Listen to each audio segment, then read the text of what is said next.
시범 교육을 강의해 주신 이재영 강사님을 소개해 드리겠습니다. 큰 박수 맞이해 주시기 바랍니다.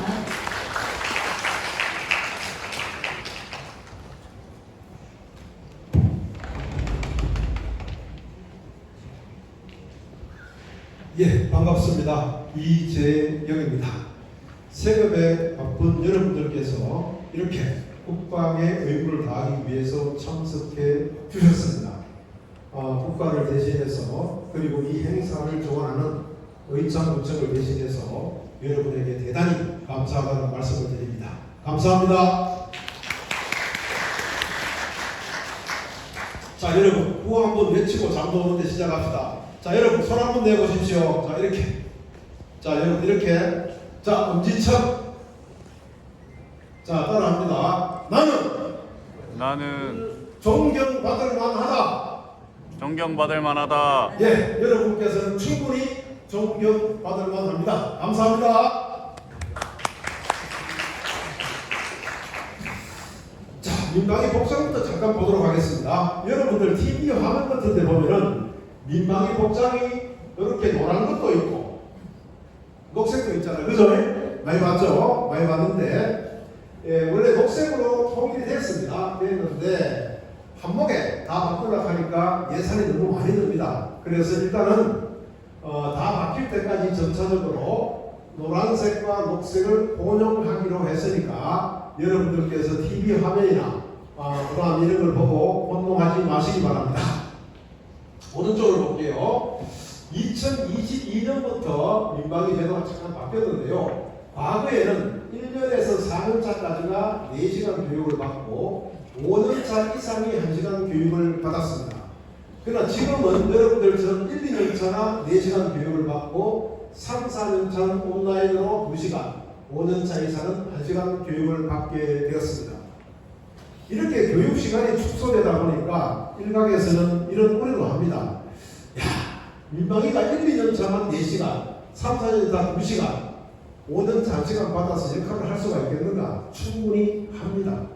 저도 여러분들처럼 군대 생활 3년 하고 예비군 받고 민방위 받고 다 했습니다. 그죠? 했는데 여러분들의 군대 시절, 예비군 시절이 전부 몸에 남아 있습니다. 그래서 이처럼 1년에 4시간 집합교육만 받아도 일단 다시 여러분들의 몸이 반응할 것이기 때문에 저는 충분히 여러분들을 믿습니다.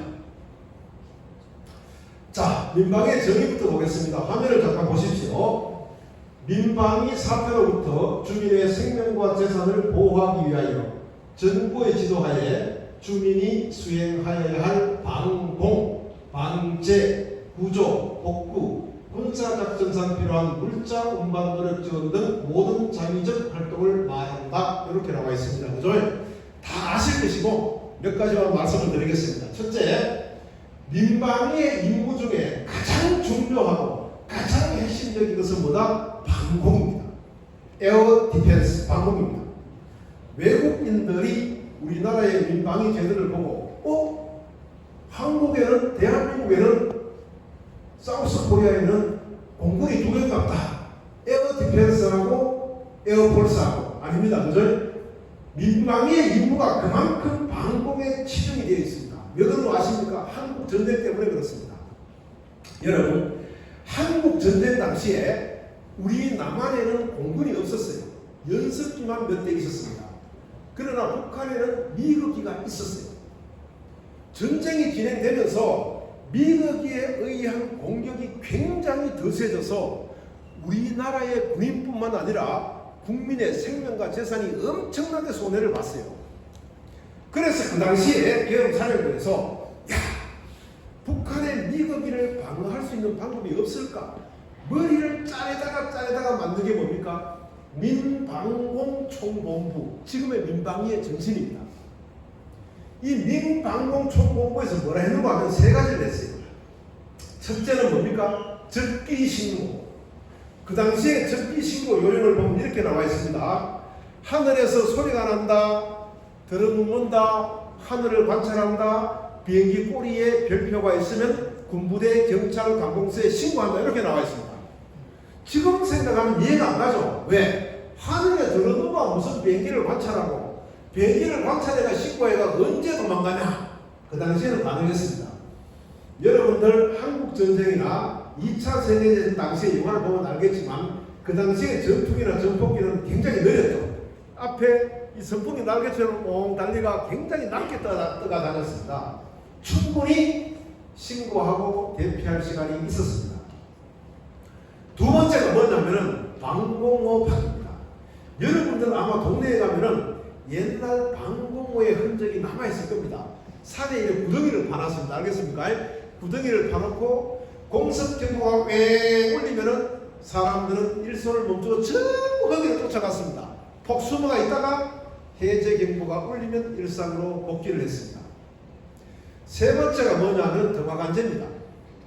적기가 밤에 공격하러 내려오면 뭘 보고 공격합니까? 불빛을 보고 공격합니다. 그죠?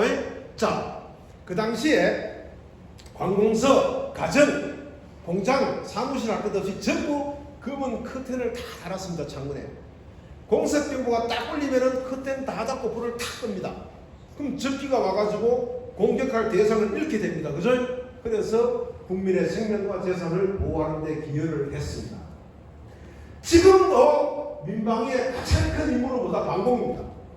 여러분들 민방위 훈련할 때 뭐합니까? 공습경보가 울리면 소방관, 공무원, 경찰관들이 차를 길가 양쪽으로 다 세우죠. 그죠? 세우게 해서 대피시킵니다. 왜? 바로 전쟁에 대비해서 적의 전투기나 전폭기, 미사일, 포탄으로부터 우리 국민의 재산과 생명을 지키기 위해서 민방위 훈련을 진행하는 겁니다. 여러분, 지금도 민방위의 가장 중요하고 가장 핵심적인 임무는 뭐다? 방공입니다. 두 번째, 군사작전상 필요한 물자 운반 노력 지원, 이렇게 나와 있습니다. 이게 뭐냐면요, 자 여러분, 전쟁이 나면요 군대의 장비만 가지고 전쟁을 수행할 수가 없어요. 왜 그런지 아십니까? 부서지고 파괴되고 고장나기 때문에 그렇습니다. 그래서 전쟁이 나면은 군대는 민간의 물자를 징집합니다. 뭘 징집합니까? 지퍼차, 트럭, 항공기, 열차, 배를 징집합니다. 징집해서 그 자원을 이용해서 식량을 운송하고 장비를 운송하고 무기를 운송하고 군대를 운송합니다. 거기에 민방위 여러분들께서 탑승해서 임무를 수행하는 것을 보다 군사작전상 필요한 물자 운반거력 지원입니다. 물론 최악의 경우에는 여러분들께서 탄약통을 메고 포탄을 메고 전선으로 이동할 수도 있습니다. 그러나 우리나라의 운용체계상 민방위 대원이 탄약을 메고 포탄을 메고 전선으로 이동할 일은 없다는 것을 말씀드립니다. 자, 민방위 사태는 세 가지로 나누어집니다. 그죠? 전쟁과 사변, 적의 침투나 도발이나 도발 위협, 재난 사태. 여기서 여러분들은 적의 침투나 도발 위협도 잘 알고 계십니다. 그 다음 재난 사태도 잘 알고 계십니다. 한 가지만 설명을 드릴게요. 전시 또는 사변. 자, 여러분, 국제법상 전쟁과 사변은 구분되어 있습니다. 전쟁은 뭐냐면은 선전포고 후에, 다시 말해서 나는 너를 몇 년, 몇 월, 며칠, 몇 시, 몇 분, 몇 초로 공격할 거야! 이렇게 선전포고한 후에 전 국가의 무력을 동원해서 상대국을 공격하는 행위를 전쟁이라고 합니다. 사변은 뭐냐? 사변은 선전포고 없이 갑작스럽게 상대국을 공격하는 행위를 사변이라고 합니다. 그런데 현대전에서는 전쟁과 사변의 경계선이 모호해지고 있습니다. 왜냐하면 나는 너를 공격할 거야! 라고 선전포고한 이후에 공격을 하면은 상대는 어떻게 하고 있습니까? 딱 준비하고 있잖아요. 그죠? 준비하고 있기 때문에 공격한 당사자가 소기의 목적을 달성할 수가 없습니다. 그래서 현대전은 대부분 사변에서 전쟁으로 진행됩니다. 여러분 잘 알고 있다시피 우크라이나 전쟁, 러시아가 선전포고 했습니까? 안 했잖아요. 갑작스럽게 팍 터지러 와가지고 전 국가의 무력을 동원해서 우크라이나를 치고 있잖아요. 즉 뭐냐면은 현대전은 사변에서 시작되어서 전쟁으로 흘러간다. 여러분께서 그렇게 이해를 하시면 되겠습니다. 이러한 일을 하는 사람들을 우리가 민방위 대원이라고 하고 1년에 여러분들처럼 4시간 교육을 받고 있습니다. 넘어갑니다. 그 다음 민방위 대원이 알아야 할 20가지 한번 보겠습니다. 이 20가지를 전부 다 설명하다 가면은 4시간도 더 걸립니다. 여러분이 반드시 알아야 할 사항만 몇 가지 정리해서 말씀드리겠습니다. 첫째, 민방위 편성을 확인하라. 이 정말 중요합니다. 자, 여러분, 민방위 대원이 소집되는 경우는 딱 하나밖에 없습니다. 여러분, 재난 사태가 나면은 공무원과 소방공무원들이 임무를 수행합니다. 여러분, 오락할 일 없어요. 그죠? 재난 사태 나면, 그죠? 자, 그 다음, 적의 침투가 있었다. 여러분들 소집령 안 내려요. 군대와 예비군이 다 처리합니다. 여러분에게 소집령을 내리는 상황은 딱 한 게 언제입니까? 전쟁입니다. 전쟁이 나면은 여러분에게 소집령이 떨어집니다. 뭘 통해서? 관계 공무원들을 통해서, 각 구청의 게시판을 통해서, 혹은 확성기를 통해서, 혹은 여러분들에게 문자를 통해서 소집령이 떨어집니다. 소집령이 떨어지면 소집 일시가 나오고 소집 장소가 나오는데요. 소집 장소는 대부분 학교 운동장인데요.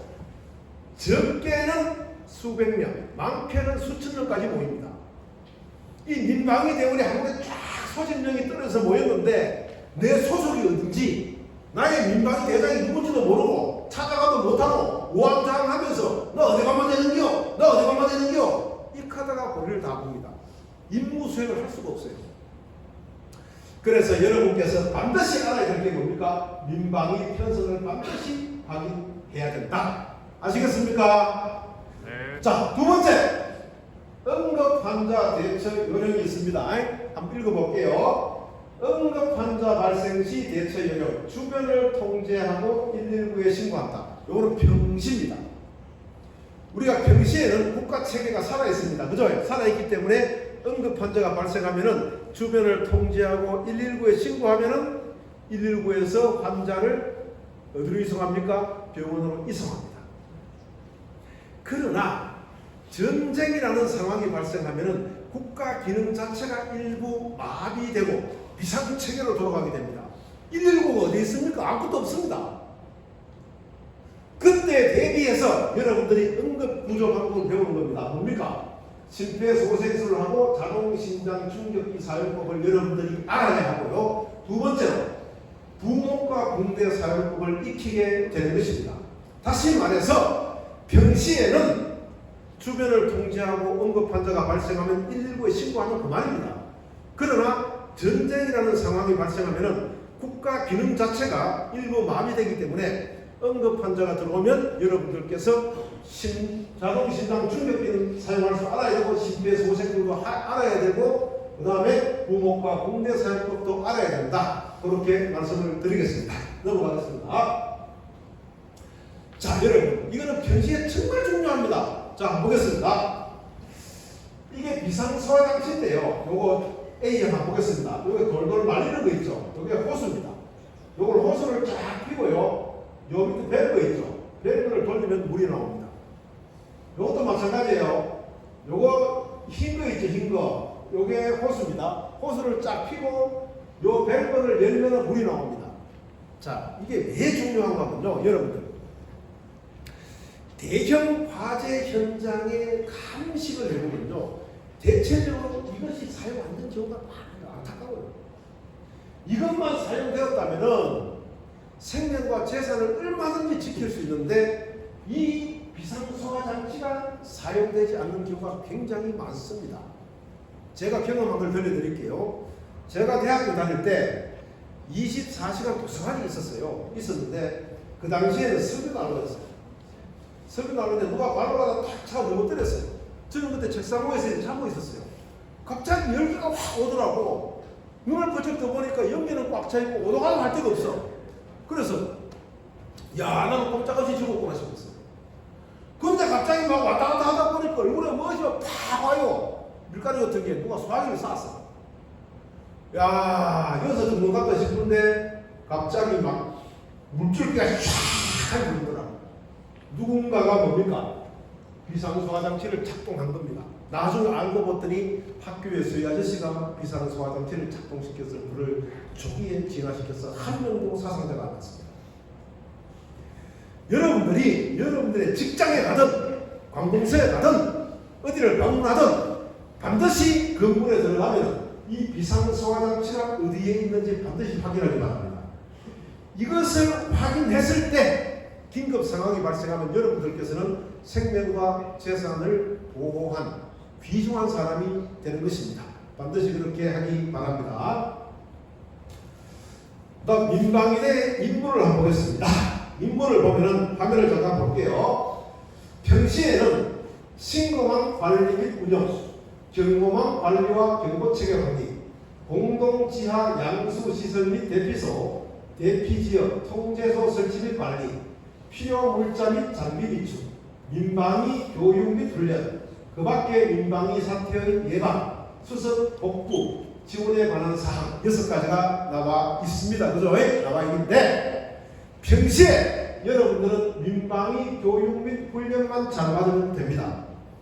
나머지는 여기에 계신 민방위 담당 공무원 그리고 여러분의 민방위 대장님들께서 해주고 계십니다. 그분들에게 감사한 마음을 가지고 여러분들께서는 교육 훈련만 잘 받으면 된다. 그렇게 말씀을 드리겠습니다. 그 다음 민방위 사태 발생 시에는 다시 6가지가 있습니다. 그죠? 6가지가 있는데 여러분들은 소집 장소로 응소만 하면 됩니다. 응소만 하면 민방위 대장과 관계 공무원들께서 여러분들에게 임무를 하달하고 여러분과 함께 임무를 수행하게 됩니다. 다시 말씀을 드립니다. 평시에는 민방위 교육 및 훈련만 잘 받으면 된다.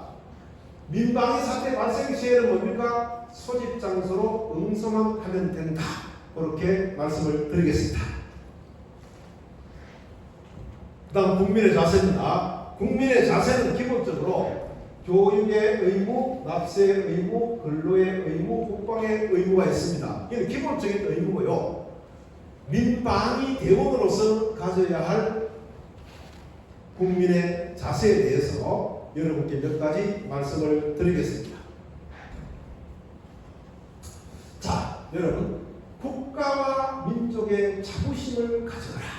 제가 왜 이런 말씀을 드리는가 하면요, 이 자부심이 없으면은 사기가 나올 수가 없어요. 자부심이 없으면. 그래서 제가 여러분에게 국가와 민족에 대해서 자부심을 가져라. 국가와 민족에 대해서 자부심을 가지면은 긴급 사태가 발생해서 여러분이 소집되었을 때 여러분의 임무를 더욱더 잘 수행할 수가 있습니다. 그러면 여기서 의문, 우리나라 대한민국과 우리의 민족은 자부심을 가질 만한 나라인가? 이러한 의문 부호가 뒤따르게 됩니다. 예, 여러분들께서 충분히 자부심을 가질 만한 나라가 바로 우리나라 대한민국이고요, 우리 민족입니다. 왜 그런지 한번 볼게요. 첫째, 우리나라는 민주주의 국가입니다. 자, 여러분, 전 세계를 둘러보세요. 민주주의 국가 몇 개 있습니까? 미국, 영국, 프랑스, 독일. 이 외에 민주주의 국가 이야기해 보세요. 누가 있습니까? 없잖아요. 자, 아시아로 와봅시다. 아시아로 와봅시다. 아시아에서 민주주의 국가 누가 있습니까? 아시아에서 우리나라밖에 없잖아요. 이야, 얼마나 자랑스럽습니까? 혹자는 이렇게 말해요. 일본이 민주주의 국가잖아. 일본이 아닙니다. 자, 여러분, 민주주의 국가가 되기 위해서는 2가지 조건이 필요해요. 첫째가 뭔지 아십니까? 정규적인 선거. 다시 말해서 선거가 지날짜에 따박 치러져야 돼요. 이게 왜 민주주의의 기준이 되느냐? 선거가 지날짜에 치러진다는 것은 쿠데타와 혁명이 없다는 것입니다. 쿠데타와 혁명이 없다는 것은 정치 체제가 그만큼 안정되어 있다는 것입니다. 그래서 민주주의 국가를 구분하는 제1의 조건이 되는 것입니다.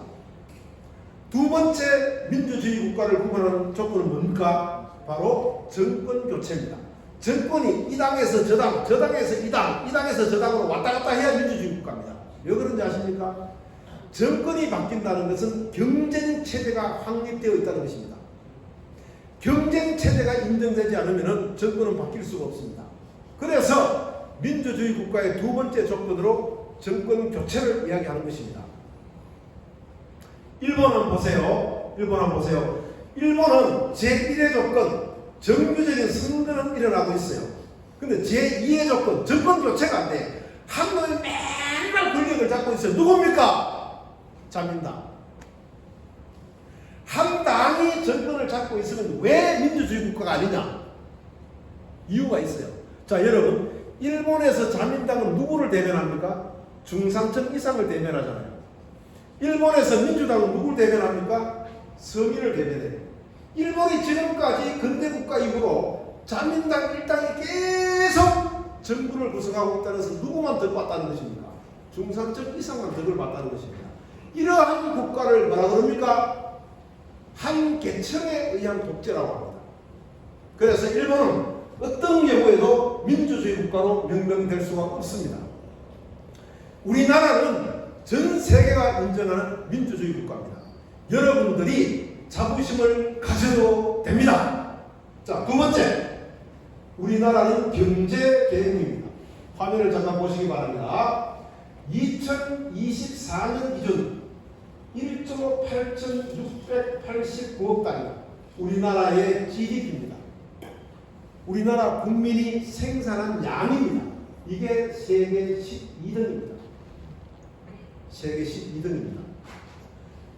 UN 기준 192개 국가, 비공식 국가까지 합해서 200여 개 국가에서 우리나라 국민이 12번째로 많이 생산을 하고 있습니다. 얼마나 자랑스럽습니까? 두 번째, 우리나라의 2024년 1인당 GNI 국민소득은 36,624달러로 세계 27입니다. 세계 27이라 하니까 27등밖에 안 되네, 이렇게 이야기할 수가 있어요. 그러나 이게 다가 아니에요. 뭐냐면은 우리가요, 전 세계적으로 국가의 힘을 평가할 때 30, 50클럽으로 평가합니다. 30, 50클럽. 이 30, 50클럽이 뭐냐 하면은 국민 소득이 3만 달러가 넘고 인구가 5천만이 넘는 국가를 이야기합니다. 왜 30, 50클럽을 이야기하느냐? 여러분, 유럽에 가면요, 쪼매난 도시국가 억수로 많아요. 뭐 스위스, 스웨덴 이런 거요. 이거는 저것만 먹고 사는 거예요. 국제적인 기여도가 없어요. 이런 국가는 빼자 이거야. 빼고 잘 사는 국가 중에서 국제적 기여도가 있는 국가로 국가의 힘을 매기자 하는 게 뭡니까? 바로 30, 50클럽입니다. 우리나라가 여기에 7번째로 가입을 했어요. 지금 현재 2024년 기준으로 미국, 독일, 영국, 프랑스, 이탈리아 다음으로 대한민국입니다. 전 세계에서 몇 등입니까? 미국, 독일, 영국, 프랑스, 이탈리아 하나, 둘, 셋, 넷, 다섯, 대한민국. 30, 50클럽에서 대한민국이 세계 6위입니다. 특히 주목할 만한 사안은 대만과 일본을 추월했다는 것입니다. 여러분, 자랑스럽지 않습니까? 우리나라의 경제는 여러분이 충분히 자랑스럽게 생각해도 됩니다. 자, 그 다음 우리나라는 군사대국입니다. 군사대국입니다. 남북한의 군사력을 비교한 후에 우리나라의 군사력에 대해서 말씀을 드리겠습니다. 여러분, 군사력을 비교하는 방법은 세 가지가 있습니다. 그죠? 첫째가 뭡니까? 개수비교. 영어로 말하면 빈 카운팅, 콩알새기입니다. 다시 말해서 무기의 숫자, 군대의 숫자로 가지고 군사력을 비교 평가하는 건데요. 이 개수 비교로서 남북한의 군사력을 비교하면 북한이 강합니다. 두 번째가 전력지수, 기준 사단을 정해놓고 폭발력의 크기로 군사력을 비교 평가하는 방법인데요.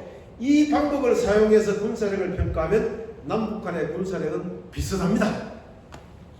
세 번째 사용하는 방법이 뭡니까? 군사비 무게입니다. 군사비 무게는 지금까지 사용한 국방 예산을 가지고 군사력을 평가 및 비교하는 것입니다. 현대 군사학에서 군사력을 비교 및 평가할 때는 군사비 무게를 사용합니다.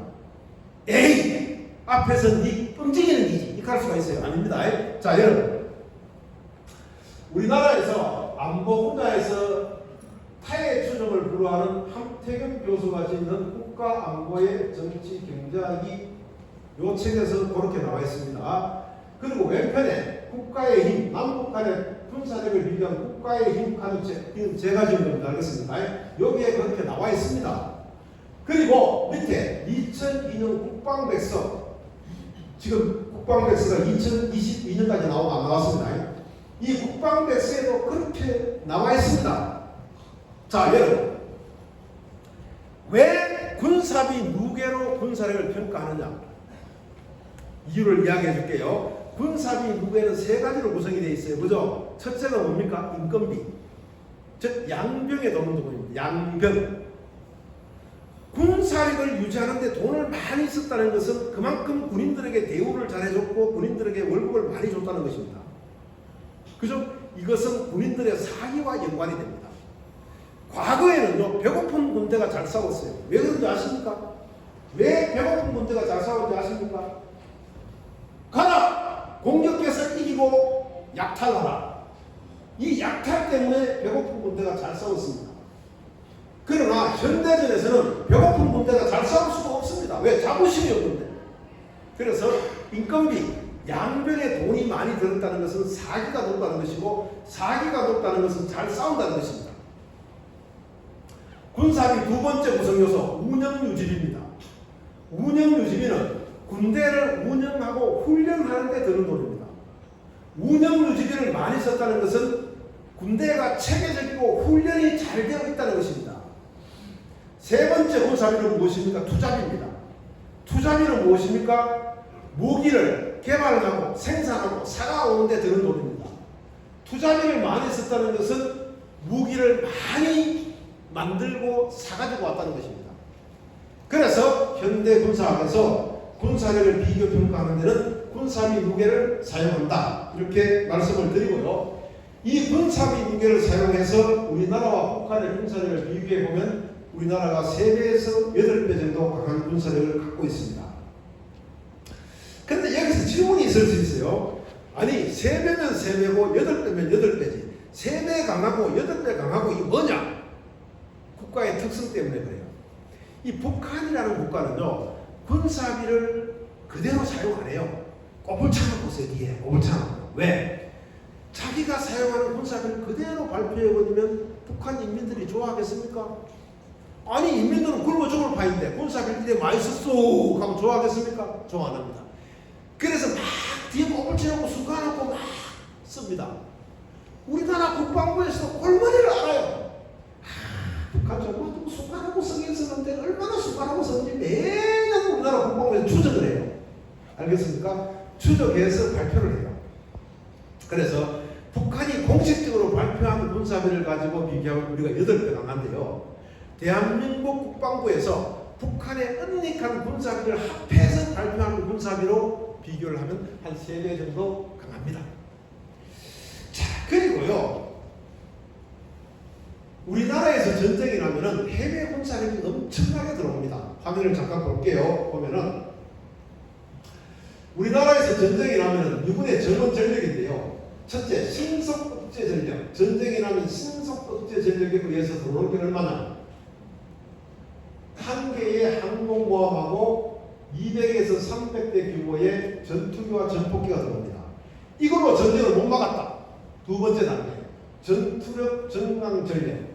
이때는 2개의 항공모함하고 1,000여 대의 전투기와 전폭기 그리고 해병대가 들어옵니다. 이걸로도 못 막았다. 그럼 세 번째 들어오는 게 항공기 140대, 해군 함정 12척이 들어옵니다. 이걸로도 못 막았다. 그러면은 뭐가 들어오냐? 함정 60척, 항공기 2,500대와 69만 명의 미군이 들어옵니다. 그래서 해외에서 지원할 수 있는 군사력도 우리나라가 월등하게 강하다. 이렇게 볼 수가 있습니다. 자, 여러분들 집에 한번 찾아보세요. 인터넷에 gfp.org 치면 나옵니다. 이 재미로 보는 겁니다. 이 군사력을 이 글로벌 파이어 파워에서 비교해놨는데 1등이 미국, 2등이 러시아, 3등이 중국, 4등이 인도, 5등이 뭡니까? 사우스 코리아, 우리나라입니다. 북한은 몇 등에 랭크되어 있습니까? 34등에 랭크되어 있습니다. 이 객관적인 지표를 봐도 우리가 강한 군사력을 갖고 있는데요. 사실상 이 평가는 약간 문제가 있어요. 뭐냐면은, 자, 여러분, 우리나라와 같은 국가는 독재 국가와 무기의 운용 체계가 달라요. 어떻게 다르냐? 여러분들 군대 갔다 왔잖아요. 그죠? 우리나라는 신무기가 들어오면 후무기는 어디로 갑니까? 후방으로 빠지죠. 맞습니까? 예, 후방으로 빠지고. 후방에도 신무기가 들어오면 후방의 무기로 들어갑니까? 예비군 무기로 빠지죠. 그죠? 그죠? 예비군에도 신무기가 들어갑니까? 변기창으로 가잖아요. 그죠? 자, 북한이나 중국이나 러시아 같은 경우는요, 그렇게 못해요. 왜? 무기를 개발할 기술도 없고, 무기를 사올 돈도 없어요. 계속 쟁여놔요. 쟁여놔서 개수로 비교하면 굉장히 강합니다. 그래서 보면은 미국 다음에 러시아와 중국이 올라와 있는 겁니다. 북한도 마찬가지예요.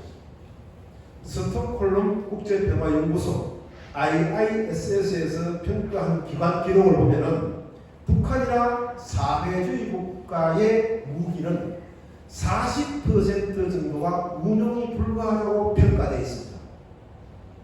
여러분이 직접 느꼈잖아요. 러시아, 우크라이나와 전쟁하는데 지금 어떻습니까? 세계 2위라는 러시아가 우크라이나를 어쩌지 못하고 있어요. 세계 2위가 아닌 거죠. 개수 비교가 많이 포함됐다는 겁니다. 사실상 우리나라의 군사력은 어디로 갑니까? 2위로 갑니다. 이처럼 우리나라는 강한 군사력을 갖고 있습니다. 여러분들께서 자부심을 가져도 좋습니다. 그 다음 치안 능력입니다. 우리나라는 정말 안전한 국가입니다. 화면을 볼게요. 자, 여러분 집에 찾아보세요. NUMBEO 치안 능력을 평가하는 국제기구입니다. 아시겠습니까? 여기에 찾아보면은 미국이 안전지수가 49.2, 범죄지수가 50.8, 우리나라가 안전지수가 24.9, 범죄지수가 75.1입니다. 그래서 미국이 몇 등? 59등, 우리가 131등입니다. 뒤로 갈수록 안전한 국가입니다. 뒤로 갈수록 자유로운. 외국인이 뉴스에서 인터뷰하는 걸 봤습니다. 우리나라 와서 놀란 것 중에 하나가 밤에 새벽에 걸어다녀도 안전한 국가라는 걸 보고 놀랐답니다. 맞습니다. 자, 여러분, 우리나라 학교나 학교 놀이터나 동네 놀이터에 가보세요. 요만한 아이들이 200만원짜리 100만원짜리 휴대폰을 들고 게임을 하고 있어요. 그거 누가 체감합니까? 안 체감합니까? 아무도 안 체가요. 미국에서는 이러한 일은 상상조차 할 수 없습니다. 보호자 없이요, 어린애가 놀이터에서 200만원짜리 100만원짜리 휴대폰 들고 오라가고 있다. 대부분 체가버려요. 자, 여러분, 학교 다닐 때 도서관에서 공부해봤죠, 그죠? 도서관에 가방하고 책하고 놓고 공부하다가 밖에 담배 안에 피우고 와도 내가 뭐 훔쳐갔든가 안 훔쳐갔든가? 안 훔쳐가잖아요. 그죠? 그리고 여러분들 직장 다니면서 금요일 되면 소주 한잔 하잖아요.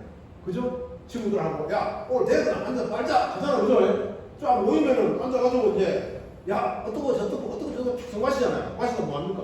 야, 한 대 피우러 가자. 자, 여러분들, 담배 피우러 나갈 때 뭐, 우아기하고 가방 들고 나갑니까? 안 들고 나가잖아요. 내가 두고 나갔다가 그 자리 있잖아요. 이만큼 우리나라는 안전한 나라입니다. 미국에서는 상상도 못합니다. 맥주 한 데다가 옷 내두고 잠깐 밖에 갔다 나와도 없습니다. 이만큼 우리나라는 치안이 잘 된 국가입니다. 여러분들이 정말로 뭡니까? 자부심을 가져도 좋을만한 겁니다. 제가 대학교 다닐 때, 대학원 다닐 때, 박사과정 다닐 때 하고 이 외국에서 원서를 많이 사갔었습니다. 왜냐하면은 이 원서를 많이 앞서가기 때문에 그런데요. 그래서 이 원서값이 비싸요. 책 한 권에 50만 원 써, 60만 원 써요. 원서 한 권에. 그래서 저는 이제 아마존 가가 헌책 있잖아요. 헌책 주문해서 샀었는데 헌책을 주문하면은 거의다가 앞에 무슨 라이벌이 적혀 있어요. 이 미국 학생들이 혹은 뭐 이 중개사들이 학교 도서관에 가 책 세매가지고 팔아먹는 거야. 굳이 책만 오면은 그쪽만 피면은 무슨 라이벌이. 그래서 여러분들께서 정말 우리나라는 안전한 국가이기 때문에 자부심을 가져도 좋습니다. 자, 여러분 마무리합시다. 마무리합시다. 여러분은 민방위 대원으로서 그죠?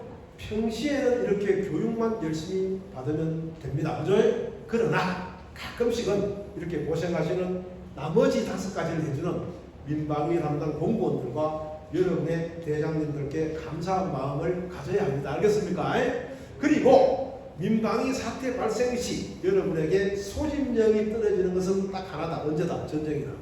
그때는 여러분께서 소집령에만 응하면은 민방위 담당 공무원과 민방위 대장들이 여러분에게 뭡니까? 임무를 하달해 줍니다. 같이 하면 됩니다. 평시에 여러분들에게 가장 중요한 자세는 무엇인가? 바로 우리나라 대한민국에 대해서 자부심을 가지는 것입니다. 여러분, 우리나라는 세계에서 몇 안 되는 민주주의 국가입니다. 여러분, 우리나라는 세계에서 강력한 경제 대국 중 하나입니다. 여러분, 우리나라는 세계에서 강력한 군사 대국 중 하나입니다. 그리고 치안이 가장 잘 확립된 살기 좋은 나라입니다. 자부심을 가지기 바랍니다. 이재영입니다.